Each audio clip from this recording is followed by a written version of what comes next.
I want to jump in, and I know this isn't technically a family trip, but I guess it is because it was about a new family member and you were in a car. So your second was like our second, came fast. Oh, yeah. I'm glad we start. I've always wanted to talk to you about this. Yes, I delivered my second in the front seat of the car. You were in the lobby? We were in the lobby, so we hadn't even made it to the Uber. But you're in LA, so you're in your car, correct? Yes, we were in our car. I had been shooting in Toronto.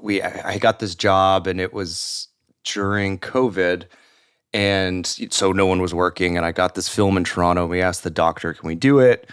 He said, you could probably get away with it. So anyway, I went up. She was very pregnant. The night I got home at midnight from Toronto, and she went into labor at 4 a.m. Wow. But our first labor was like 26 hours, so we kind of were very lazy. We were like, we'll take the morning. There's no rush. Oh. And we spent about 3 or 4 hours at the house, and then we were like, it's probably time to go. And then we got to the parking lot of Cedars-Sinai, and that's how far we got. Wow. Yeah. Do they still charge you? Is there still a bill? I love it. I love that you asked that question. Delivering in the parking lot?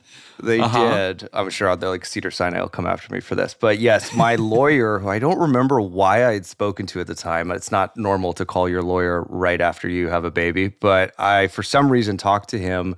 And he said, before you leave that hospital, go check the billing. And they had, in fact, charged me for delivery.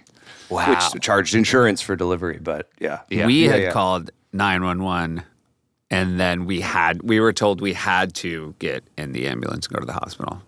My wife was very... The baby was born, the baby was fine, umbilical was cut, and Alexi was very much like, I think I'm ready to just go back up to the apartment. And they were like, the umbilical was cut like you just cut the umbilical cord? A fireman did. How about that? Oh. Yeah. But at what point in the process did the fireman get there? The baby had been born. So the baby was sort of on my wife's chest. How was it for you? What was this? It was great. You know what? I recommend it. I just thought it was cool. I thought it was exciting. No, it was, thank God it was, and I'm sure you feel this way as well. Thank God it was our second. You know, that you'd actually seen it happen been through once. It. Yeah. Because I think certainly for a man watching it, every birth looks like something's going wrong. And yet you kind of realize, nope, this is just how it looks. And, again, I was scared, but my wife is very on it.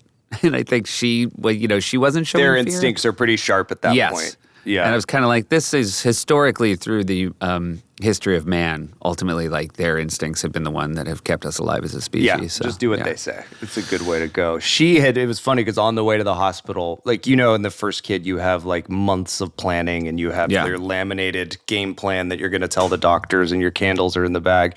And the second kid, we had absolutely nothing. And we were on the way and we were like, what's the plan? What are we doing? And she said, all I care about is that you catch the baby. I want you to catch the baby. And I'm like, sure. Okay. Yeah, we'll get the baby. And then lo and behold, 16 minutes later, I'm holding a baby in a parking lot. So. Well, job well done. Yeah,